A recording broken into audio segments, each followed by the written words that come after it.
Y creo que ya estamos transmitiendo. Bien. Ok. Entonces voy a compartir la pantalla.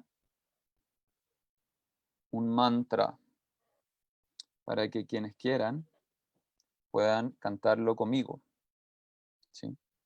Este es un mantra bien conocido. Es del... ¿Lo ven? ¿Se ve?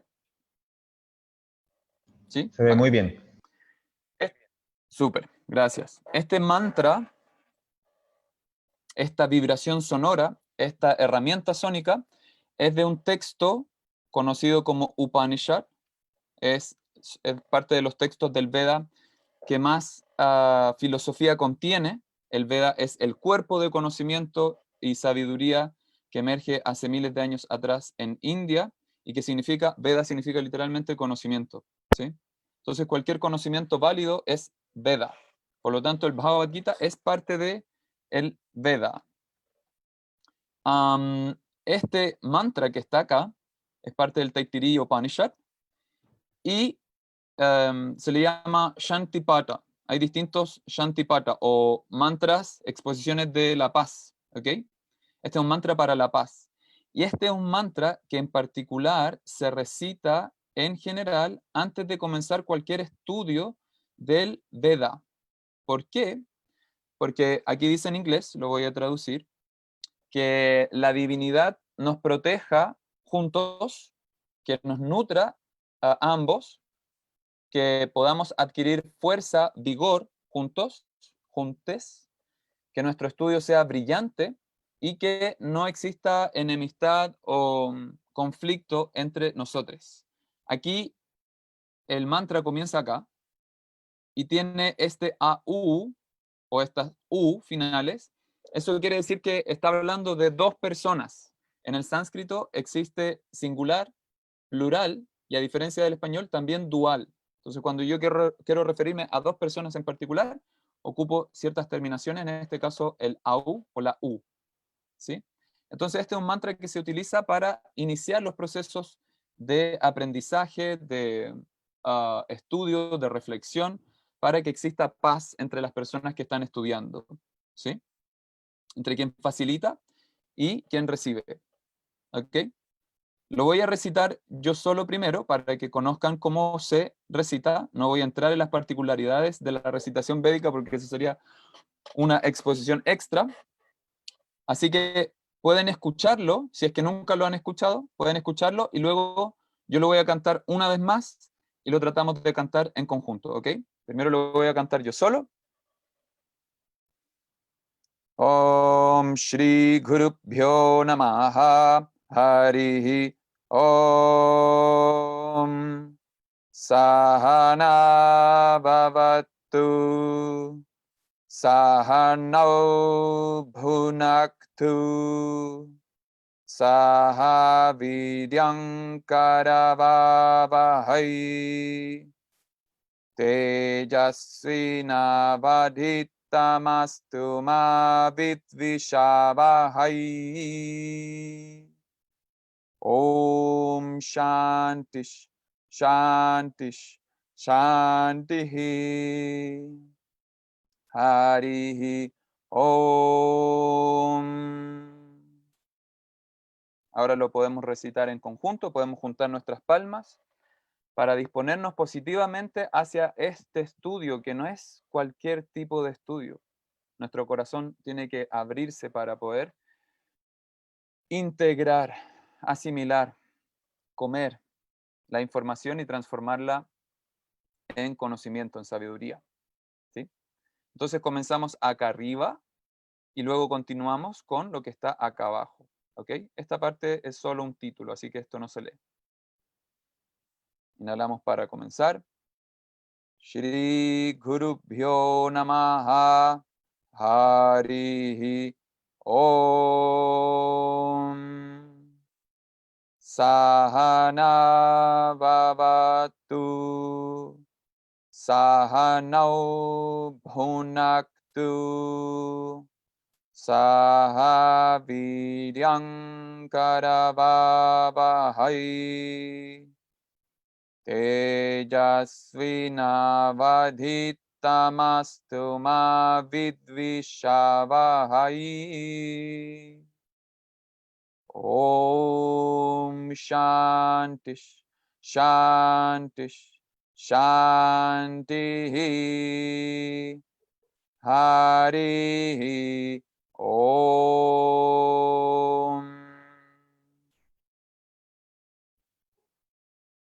Podemos bajar nuestras manos. Y muchas gracias por estar acá nuevamente. Para quienes no estaban desde el inicio, mi nombre es Vishwanath o Diego. Me pueden decir Vish. ¿Ok?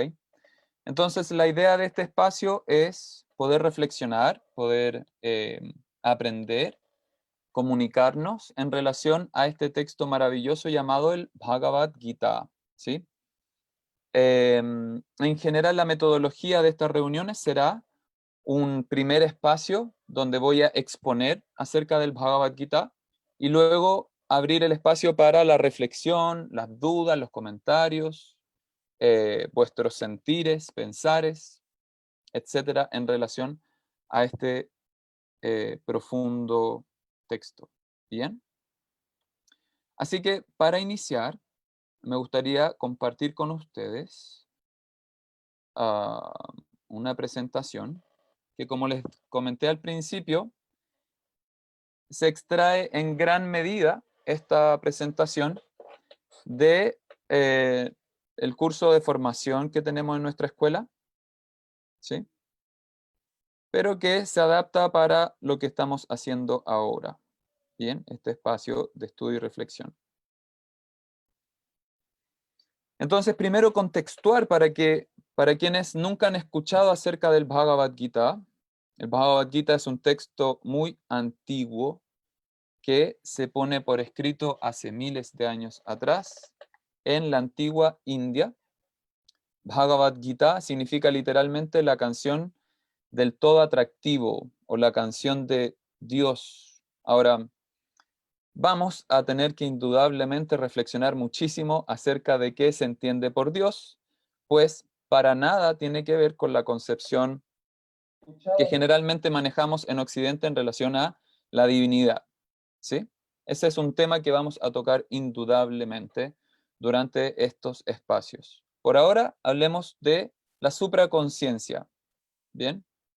Entonces, el Bhagavad Gita es el texto, la canción que emite la supraconciencia, en la forma de Krishna. Bien, vamos a hablar un poquitito acerca de ello también. Tiene 700 shlokas. Un shloka es un verso, ¿sí?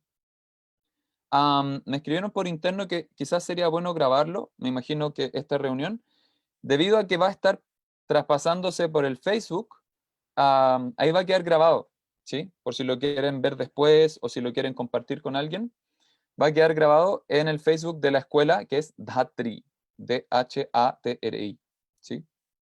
Entonces, como estaba comentando, este texto tiene 700 shlokas, 700 versos. Estos versos tienen una composición métrica, ¿bien? Entonces, en general, en el Bhagavad Gita nos vamos a encontrar con versos que tienen 4 líneas de 8 sílabas cada línea, es decir, 32 sílabas totales. En general, la mayoría de estos 700 versos están escritos de esta forma. A esa composición se le llama Anushtup, que significa 4 de 8. ¿Sí? Imagínense poner filosofía en una métrica particular, muy específica y que sea continua durante 700 versos. Ya eso es una maravilla. Incluso aunque hablase cualquier cosa el texto, ya esa composición métrica ya es una maravilla. Se divide en 18 capítulos, ¿sí? Como ya lo mencioné, tiene miles de años de antigüedad. Aquí hay dos posibles miradas del Bhagavad Gita. Aquí lo están viendo, ¿cierto? No estoy hablando solo de esta presentación, se ve. Ok. Aquí hay dos conceptos. Uno es la mirada ética y otro es la mirada émica. Cuando me refiero a ético, no me refiero a lo que en general conocemos como ética moral, en fin, ético y émico hace referencia a un estudio de un sistema, ya sea externo al sistema o interno del sistema, ¿sí? Si, por ejemplo, una persona de Groenlandia viene a estudiar a Chile acerca de la cultura de Chile, o más específico aún de la cultura mapuche, esa persona va a hacer un estudio ético, es decir, un estudio desde fuera, ¿bien?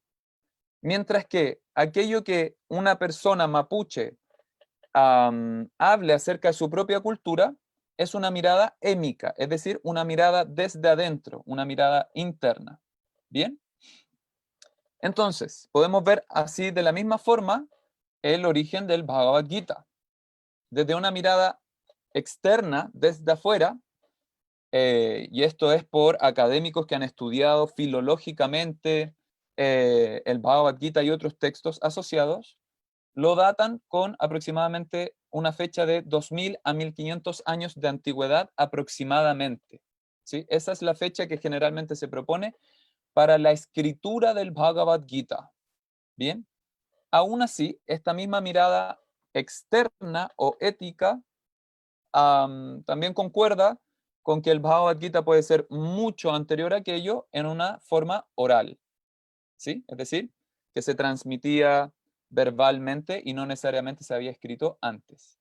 La mirada émica, es decir, la mirada interna. ¿Cuál es la mirada que propone el propio Gita y la propia cultura desde donde emerge, que es la cultura del Veda? Es que el Gita fue transmitido por escrito hace unos 5000 años de antigüedad aproximadamente, pero a nivel de existencia existe por toda la eternidad. Es un texto eterno, es una información permanente, ¿sí? Entonces se pone por escrito hace 5000 años de antigüedad, según la mirada propia del Veda. ¿Cómo se calcula esto? Una de las principales formas es a través de posiciones astrológicas, ¿sí? ¿Dónde estaban los astros hace 5000 años cuando se escribe el Gita? Si se hace un cálculo, y esto lo hizo un gran matemático indio, Aryabhata, muy conocido en las matemáticas, él saca un cálculo tremendo para determinar que las constelaciones, la posición de las constelaciones que estaban durante la escritura del Gita, según la cultura del Veda, es hace aproximadamente 5000 años atrás. ¿Bien? Entonces tenemos estas dos dataciones, ¿sí? Para continuar, el Gita está enmarcado dentro de un texto en particular que se llama el Mahabharata, un texto muy extenso. Si ya dijimos que el Gita tiene 700 versos, el Mahabharata tiene 100.000. 100.000, imagínense la cantidad de versos, imagínense el tamaño de semejante texto. Es muchas veces más grande que la Ilíada y la Odisea juntos, ¿sí? O sea, es un texto gigantesco el Mahabharata. Y está dividido en libros, que son aproximadamente 10 o 9, dependiendo de la edición. El Gita se enmarca dentro de este texto en el sexto libro, ¿ok? Junto al Yoga Sutra, que es el libro más quizás conocido del yoga en Occidente, es el Gita uno de los textos más traducidos en otros idiomas. En el caso del Gita es el más traducido en otros idiomas. Más de 50 idiomas tienen el Gita, la traducción del Gita. Y por supuesto que es parte del canon del yoga actual, se estudia en cursos de formación, se estudia en retiros, maestros de yoga hablan del Gita, en fin, es parte del cuerpo fundamental de estudios yógicos. Ahora, a diferencia de la mayor parte de otros textos yógicos, antiguos, clásicos, por así llamarles, que tienen una mirada más ascética en relación a la práctica del yoga y el mundo, es decir, una mirada de retiro del mundo, el Gita tiene una visión bastante distinta, una visión universalista y de enmarcarse, situarse en el mundo, ¿sí? Con una mirada proactiva, con un cultivo espiritual, donde las actividades del individuo se ofrecen a un principio superior, ¿sí? y con una mirada amorosa en relación al mundo. Entonces, genera un cambio paradigmático en relación a otros textos previos de yoga, donde la mirada era de retiro. Yoga significaba retirarse, salir de la sociedad para practicar yoga. El Gita es uno de los primeros textos que propone la posibilidad de practicar yoga en la sociedad. Y en consecuencia, se nos hace muy relevante para quienes quieran aprender de yoga o para quienes quieran aprender de devoción o de espiritualidad, etcétera, este texto en el marco presente. ¿Sí? Esto lo voy a pasar muy rapidín porque quiero que ya pasemos al texto mismo para que lo conversemos. Quiero escucharles también. El Gita tiene múltiples niveles, no es solo un tratado filosófico, el Gita también es un tratado literario, es un poema que está dentro de un texto más grande, el Mahabharata, como lo mencionamos. Es un tratado social donde se estudian asuntos gubernamentales, se habla de las guerras, se habla del deber de las clases políticas, algo extremadamente relevante ahora aquí en Chile y debo creer que en el resto del mundo, donde las clases políticas están muy mermadas y contaminadas.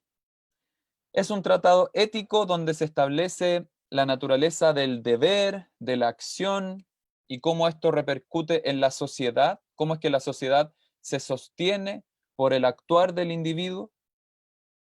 Es un tratado filosófico donde se exponen conceptos como el Atma, que significa el ser, como la naturaleza material o Prakriti, la liberación, el tiempo, en fin, muchos conceptos que vamos a ir revisando gradualmente.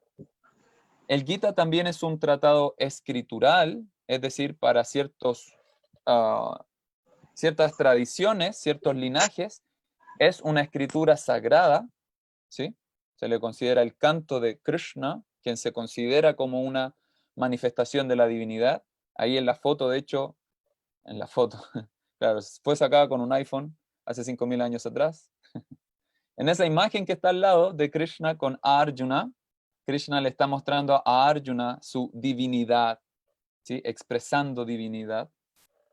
Entonces, es también un tratado escritural, es un tratado teológico que habla acerca de la divinidad, qué es la divinidad, cómo se expresa la divinidad, habla acerca de monoteísmo, pero también de panteísmo, también de panenteísmo, que es un concepto un poquito más progresivo y que vamos a estudiar eventualmente. Es un tratado devocional, es un tratado de amor, ¿sí? Un amor extático espiritual. Es una canción secreta para los amantes de la divinidad. Y por último, es también un tratado de yoga, ¿sí? En ese sentido, como tratado de yoga, yo me pasé, la palabra yoga aparece 78 veces en el Gita, aparece en casi todos los capítulos, excepto 3, ¿sí? Y junto a otras palabras que están asociadas al concepto de yoga, como yogin o practicante de yoga, y yukta, que significa enyogado o unido, aparece 155 veces en el Gita, ¿sí? O sea, aparece muchas veces. Indudablemente, en consecuencia, el Gita es un tratado de yoga, ¿sí? Indudable. Si queremos practicar yoga, es ultra relevante el estudiar este texto.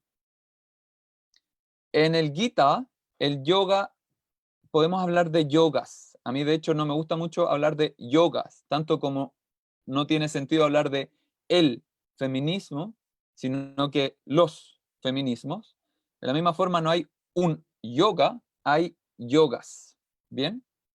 Pero básicamente la estructura fundamental que es transversal a los yogas es que el yoga es tanto una meta, que en este caso es una meta de conciencia plena.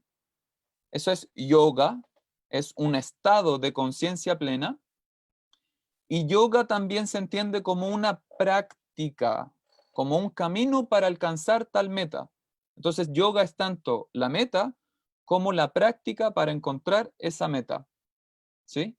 Y es una práctica consecuentemente consciente, donde se busca desarrollar conciencia para llegar a un estado de conciencia desarrollada.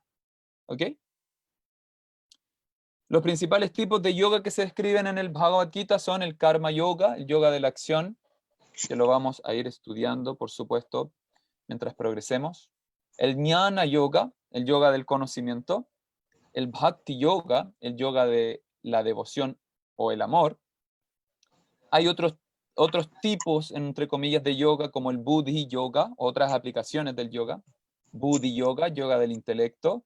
Sankhya yoga, el yoga del discernimiento. Dhyana yoga, el yoga de la meditación.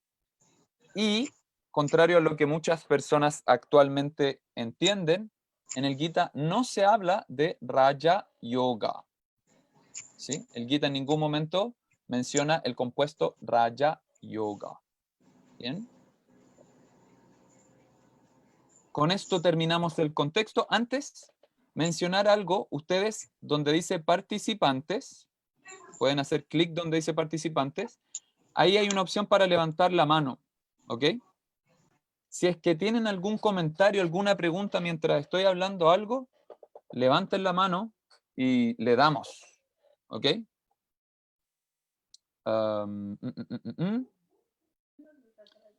Entonces, algunas traducciones para que acompañemos estos estudios, que esto es algo que me habían pedido por interno. ¿Qué traducción vamos a ocupar? No vamos a ocupar una, vamos a ocupar varias. Y estas son las que les recomiendo. La primera es de Graham Schweik. Estas traducciones, la gran mayoría, excepto una, están todas en inglés. Ahí está medio fome la cosa, medio pesado. ¿Sí? Si no sabe inglés, le queda una sola opción. De las que voy a recomendar yo, porque hay otras traducciones que sí están en español, así que pueden ocupar otras traducciones que puedan encontrar en ese idioma. Si maneja el inglés, aquí hay unas buenas traducciones según mi consideración. La primera es de Graham Schweik. ¿Por qué la considero como muy buena? Porque él posee un poquitito de los dos polos a la hora de traducir. Él pertenece a un linaje de estudio profundo del Bhagavad Gita, pero él también es un académico, ¿sí? Él también es una persona, un profesor universitario, sanscritólogo, filósofo, y en consecuencia hay un muy buen balance entre esta mirada émica, interna, y esta mirada ética, externa.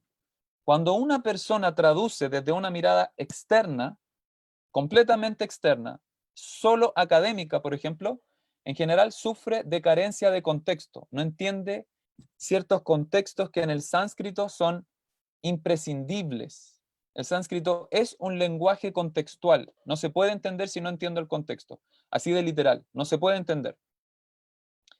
El problema que ocurre, sin embargo, cuando una persona lo traduce muy desde adentro, es que suele hacerlo de forma muy focalizada, ¿sí? Y no amplia. Entonces, por eso es muy bueno el balance que ocurre en este Gita, en esta traducción de Graham Schweik. Tiene un poquitito de los dos. Él es un practicante iniciado en un linaje donde se estudia el Gita profundamente, pero al mismo tiempo él es un académico, profesor, universitario, filósofo. ¿Ok? Así que esta es la traducción que más les recomiendo para nuestros estudios, si la pueden conseguir bien. Si no la pueden conseguir mal, no, mentira. Si no la pueden conseguir, no importa, porque cada vez que nos juntemos a estudiar el Gita, yo voy a presentar el texto y la traducción. ¿Ok? Así que, si quieren una traducción, sería para ir estudiándolo a priori. Otra traducción que a mí personalmente me gusta un montón, también en inglés, es de Braja Kishore. Se llama un Gita simple, o en inglés, a simple Gita.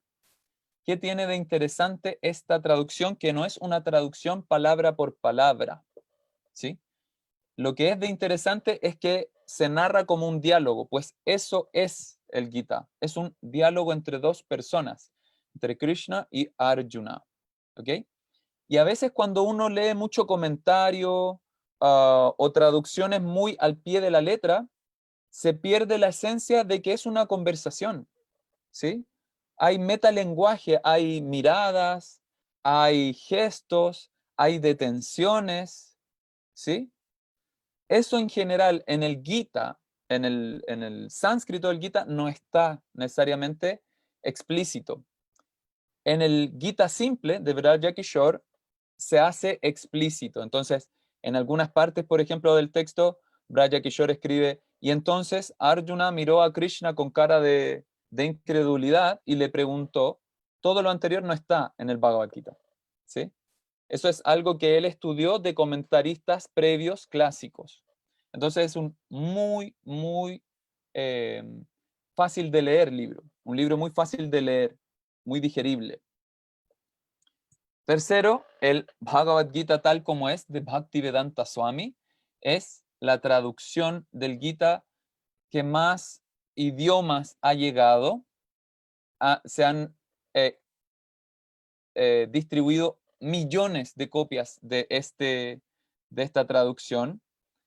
El esfuerzo que hizo Bhaktivedanta Swami, un monje de India, que fue quien comenzó todo un movimiento mundial, el movimiento de la conciencia de Krishna, o conocido generalmente como los Hare Krishnas. Ese movimiento lo gestó fundamentalmente desde esta traducción, desde este Gita.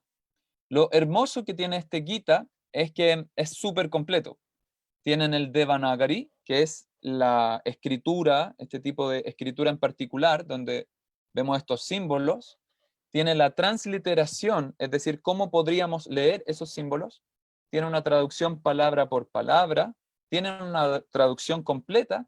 Y luego tiene un comentario desde la tradición de Bhaktivedanta Swami, la tradición del Vaishnavismo Gaudiya, ¿sí? Una tradición de muchos años. Entonces, esta traducción está cargada de devoción, cargada de amor. Para un estudio académico, esa carga de amor constante puede ser a ratos muy focalizada, ¿sí? Pero es una traducción que tiene muchísimo peso histórico, muchísimo. Entonces, pueden complementar estas tres y van a tener un cuerpo de traducción del Gita bastante bueno, creo yo. Hay una más, que es la de George Feuerstein, que es una persona bastante conocida en el mundo del yoga, por lo menos a nivel académico.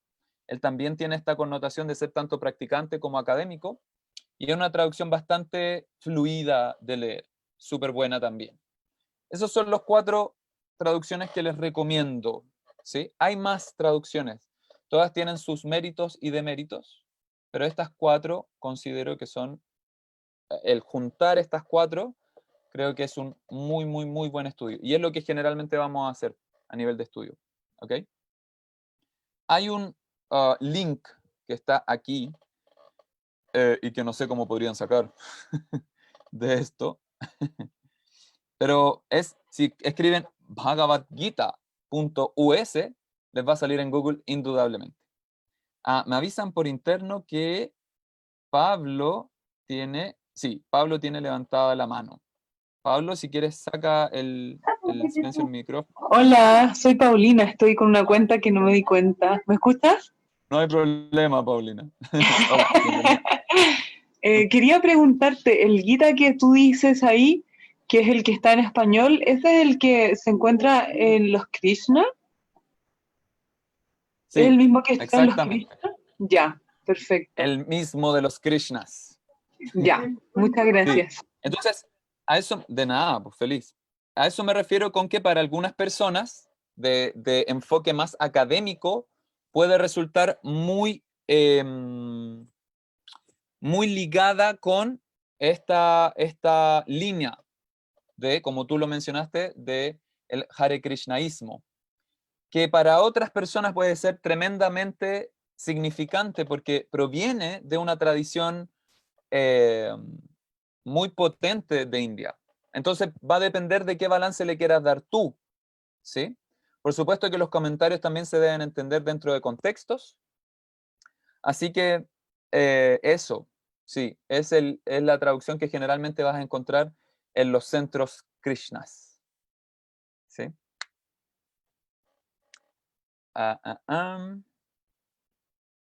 Connie pregunta por el chat, ¿cuál es la opción en español a la que te referías? Es la que dice el Bhagavad Gita tal como es, de Bhaktivedanta Swami. ¿Sí? Esa es la opción en español a la que yo me refiero. Vuelvo a decir, hay otras traducciones. Por ejemplo, está el Gita de Mahatma Gandhi. También es una opción de buscar. Hay varias, muchas traducciones, pero muchas caen en ciertos errores de traducción o ciertas faltas de contexto, que estas 4 por lo menos no. ¿Sí? La Gita escribe el Bhagavad Gita tal como es de Bhaktivedanta Swami. Sí, esa es la que mencioné en español. Yo, sin embargo, recomiendo que si van a hacer un estudio personal, estudien idealmente estos 4 en conjunto, ¿sí? Leer, por ejemplo, el Bhagavad Gita tal como es, que puso la Gita, va a ser medio complicado hablar acerca de mi compañera, la Gita, cuando estamos estudiando el Gita. No van a saber a quién estoy refiriendo. Pero bueno, ella, que escribió en el chat, el Bhagavad Gita tal como es, no lo recomiendo leer por sí mismo, por ustedes solas o solos, ¿sí? Porque pueden haber errores de traducción, no de Bhaktivedanta Swami, sino que como tradujeron del inglés al español. Hay ciertos errores de uso de palabras del inglés de Bhaktivedanta Swami, recuerden que él es de India, entonces a veces ocupaba palabras que en realidad contextualmente en el inglés, especialmente en el inglés moderno, no tienen ningún sentido, ¿sí? Ningún sentido, y luego se perpetuaron en esta edición. Entonces, hay ciertas cosas que requieren ser estudiadas con alguien más. Pero si quieren hacer un estudio del Gita como completo, con estos 4 ediciones les debería ir bastante bien. Ok, esto lo vamos a dejar para otro día. El contexto narrativo del Gita. ¿Cómo es que llegamos a hablar del Gita en el Mahabharata? Vamos a hablarlo otro día porque es una historia súper bonita y potente. Lo que nos interesa por ahora es que el Gita es narrado en un campo de batalla, en una guerra. ¿Sí? Por un lado están los Kauravas, que son liderados por alguien que se llama Duryodhana. Va a aparecer en el Gita, así que ese nombre en algún momento lo van a volver a escuchar. Y el otro campo de batalla que está liderado por Arjuna. Arjuna es quien escucha el Gita, así que vamos a hablar mucho de Arjuna. ¿Sí? Arjuna, que representa a todo una familia de personas piadosas, de personas responsables, socialmente, individualmente, espiritualmente, éticamente hablando, en fin, es una persona responsable, una persona buena. Arjuna es una persona buena. Él se enfrenta a el otro ejército, los Kauravas, que son también su propia familia. Y ese es el gran conflicto en el que se ve enmarcado Arjuna. Los Kauravas son sus primos y también están sus abuelos, sus maestros de guerra, de artes marciales, tíos, en fin. Entonces, estas personas, los Kauravas, el otro ejército, que representaba cosas bastante irresponsables, bastante maldadosas, este ejército o esta familia trató de matar a los Pándavas, que es la familia de Arjuna, trató de matar a la esposa de Arjuna y la desvistieron frente a muchos otros hombres. Algo contextualmente horrible en esta época y en la otra también. La trataron de vestir, la arrastraron por el pelo. Entonces los Kauravas, esta otra familia, hicieron cosas horribles a la familia de los Pándavas, que eran los reyes originales, y los desterraron de su reino. Es por eso que, entre otras cosas, Arjuna y su familia fueron a la batalla contra este otro grupo. Pero cuando Arjuna vio a este otro ejército, se dio cuenta que era su propia familia. Y a pesar de que había sido tan violentado, aún así se vio lleno de una compasión que le detenía actuar. No pudo seguir actuando, no pudo seguir. Arjuna le dijo a Krishna, que estaba actuando como su cochero, que no iba a poder pelear. ¿Sí? Entonces, es ahí donde se enmarca el Bhagavad Gita. El Bhagavad Gita es una conversación entre Arjuna, el guerrero, y Krishna, el cochero. Pero no es cualquier cochero. Krishna se expresa en el Gita y a través de todo el Mahabharata como una manifestación de la divinidad, como la manifestación más dulce y atractiva de la divinidad. ¿Sí?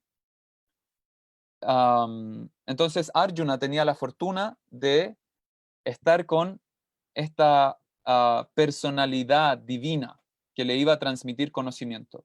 Así es como se enmarca el Gita. ¿Ok? En el chat me preguntan, ¿con cuál recomendarías comenzar? Depende, porque si no hablamos español, la única que nos va a quedar es el Gita tal como es. Si hablan inglés, si pueden leer cómodamente el inglés, yo les recomendaría que comenzaran con un Gita simple de Braja Kishore. Lo pueden encontrar en Amazon, por ejemplo. Ahí lo pueden comprar y es baratísimo, cuesta menos de $10, si es que pueden comprarlo. Si no, creo que igual se puede sacar por algunos lugares como PDF. Y los otros textos lo mismo, también se puede comprar por Amazon. El de Graham Schwai, que es el primero que hablé, y el de Braja Kishore son muy buenos para iniciar. El de Bhaktivedanta Swami también es un muy, muy, muy excelente texto para comenzar. Idealmente solo la traducción primero, entender el contexto en el cual se narra el Gita y luego adentrarse en los comentarios, que eso es lo ideal de hacerlo con personas que ya hayan estudiado ese texto. La Domi pregunta, ¿en esta reunión habrá un enfoque en alguno de estos libros en especial? No, vamos a tratar de tomar un poquitito de todos, ¿ok? Sí, la ECA escribe que por Kindle, exacto, por Amazon, es lo mismo. Ok. Nos quedan solo unos minutillos, así que me gustaría dejar presentado el primer texto, aunque no lo alcancemos a estudiar hoy. Junto al primer texto, o al primer mantra que recitamos cuando comenzamos la reunión, tradicionalmente se recita este mantra, Om Namo Bhagavate Vasudevaya. ¿Sí? Mantra significa aquella herramienta para la mente, es una herramienta para la mente, y en particular es una herramienta para la liberación de la mente. Entonces, siempre en la cultura del Veda, en la cultura del Bhagavad Gita, se recomienda que estudiemos con nuestra mente libre. ¿Qué es una mente libre? Una mente que sea capaz de traspasar a través de los contenidos y ser consciente de los contenidos de la mente y a través de ellos ser consciente de la realidad. ¿Ok? En general, no actuamos así. En general, actuamos como reacción a los contenidos en nuestra mente. Es una diferencia muy sutil, pero muy gigantesca en la práctica. Es distinto ser consciente de nuestro contenido mental y a través de ellos ser conscientes del mundo que actuar por el contenido de nuestra mente. ¿Sí? Si en el contenido de nuestra mente hay un estímulo que indica que algo es agradable y yo no soy consciente de aquello, yo voy a volcarme hacia aquello que está registrado en mi mente como agradable, aunque quizás eso no sea lo mejor para mí. ¿Sí? Entonces, por eso siempre en los estudios del Bhagavad Gita, la idea es tratar de liberar nuestra mente y eso lo buscamos a través de mantra. ¿Ok? Entonces voy a recitar este mantra, pueden escucharlo simplemente o, si se lo sabe, cante. Om Namo Bhagavate Vasudevaya.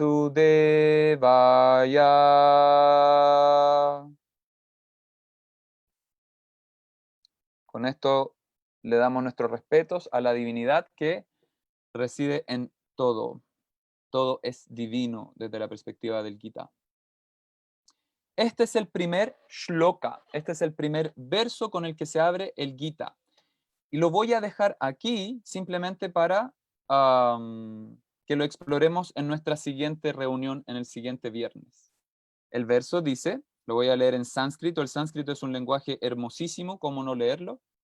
Dhritarashtra uvacha dharmakshetre kurukshetre samavetayujutsavaha mamaka pandavaschaiva kimakurvata sanjaya.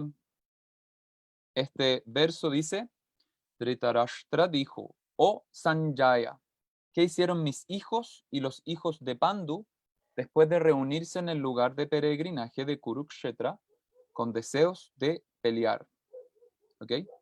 Ese es el primer verso del Gita, y que así como así nada más, simplemente planteando un contexto inicial, pone un concepto ultra clave que está escrito acá, que es el Dharma. ¿Ok?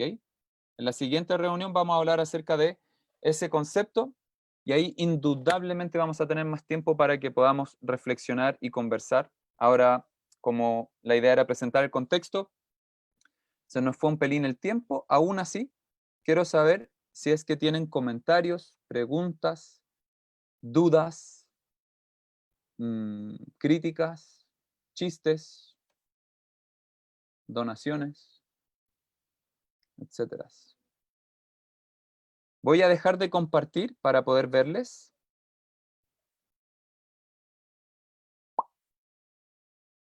Ya, les veo y les escucho. Quiero saber si alguien tiene alguna pregunta, comentario, algo en relación a lo que conversamos ahora. En el chat escriben, qué cosa más fome, estuvo muy aburrido. No, mentira. Dicen muchas gracias, muchas gracias, todo clarito. Gracias, muchas gracias. Gracias, muchas gracias. Quiero saber si hay preguntas, comentarios. Estoy muy entusiasmada, escribe la Mila. Raga levantó la mano. Raga, hable. Ahora Okayo parece. Bueno, primero que nada, muchas gracias por la presentación. Muy acotado, muy en contexto de lo que es el Gita, y bueno, tenemos bastante de qué hablar en todo lo que es el libro en sí. Pero quisiera, bueno, hacer una pregunta más que nada.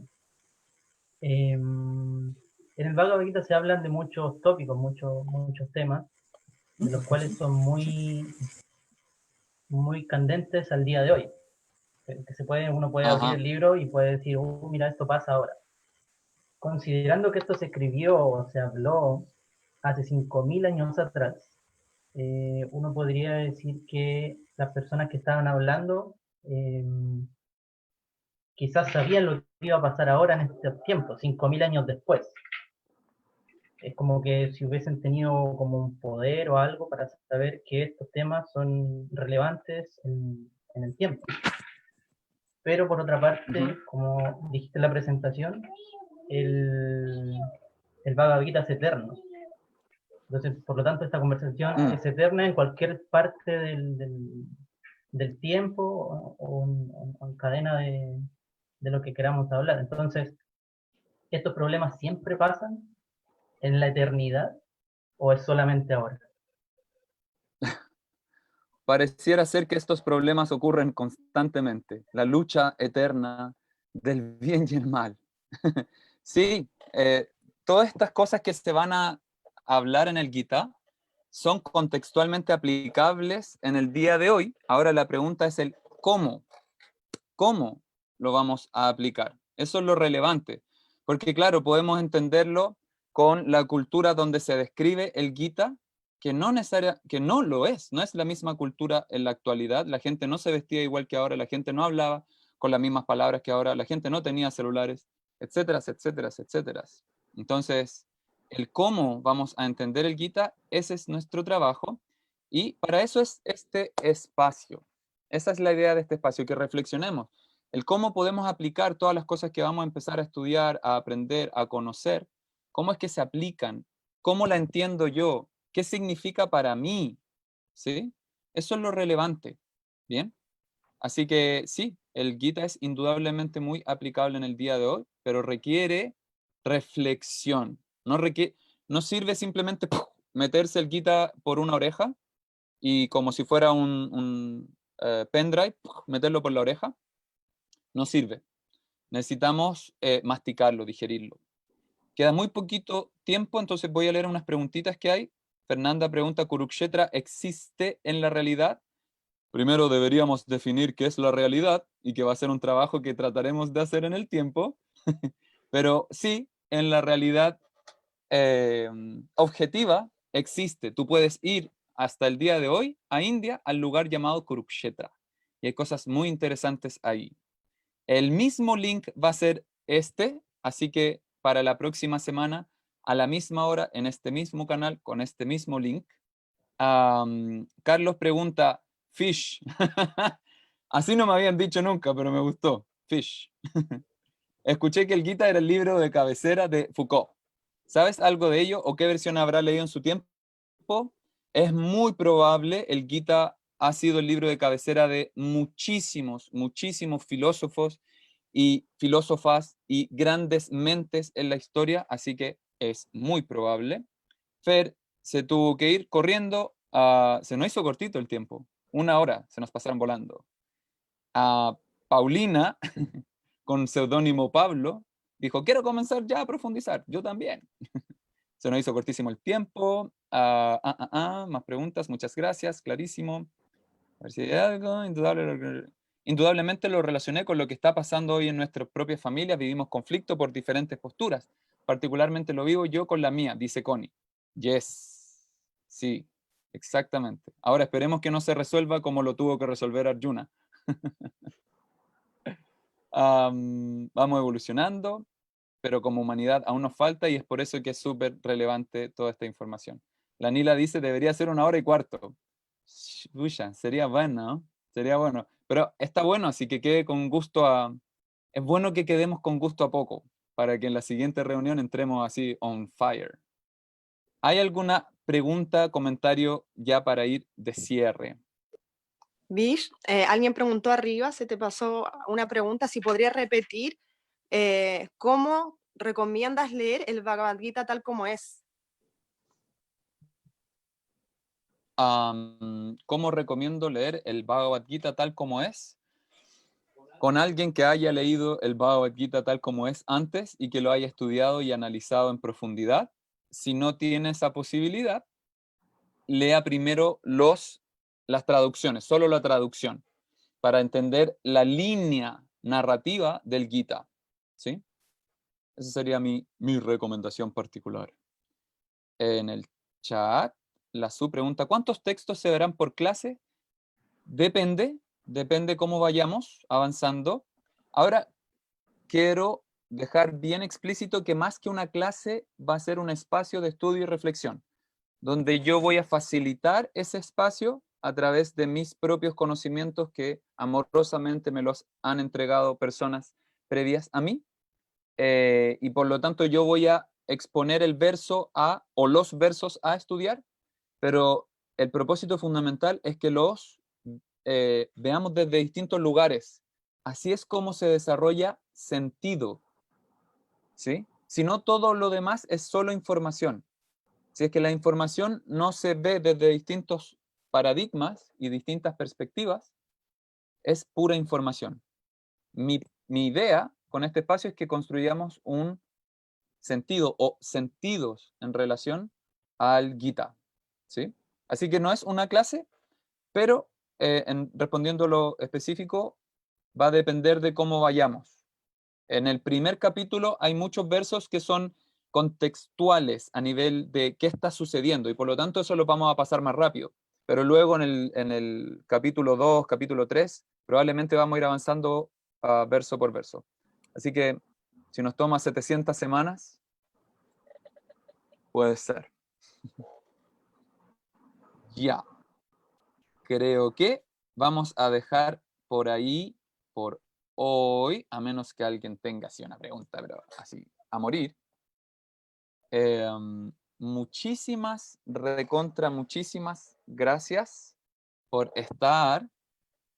Veo en el chat que están agradeciendo. Yo les agradezco a ustedes porque sería refome yo estar hablando solo con la cámara. Así que les agradezco un montón por hacer parte de este espacio. Espero que nos veamos el próximo viernes a esta misma hora. Feliz de aprender con ustedes este hermoso texto. Es de verdad transformativo. Es un texto, no es un texto informativo. Y con eso espero que cerremos la reunión de hoy. No es un texto, el Gita no es un texto informativo, es un texto transformativo. Requiere que lo reflexionemos, que nos sentemos a hablar acerca de él. ¿Sí? Eso. Muchísimas gracias por su participación. Pueden abrir sus micrófonos para decir chao, chao, chao, chao. Muchas Guagua gracias. incluida. Gracias. Chao. Chao, lindo Chao. fin. Chao, chao. Gracias. Bien, cuídense. Gracias. Abrazos. Hola, Nitai. Nos vemos el próximo viernes. Apareció un Fue. enano. Chao, chao, que estén bien. Chao. Chao.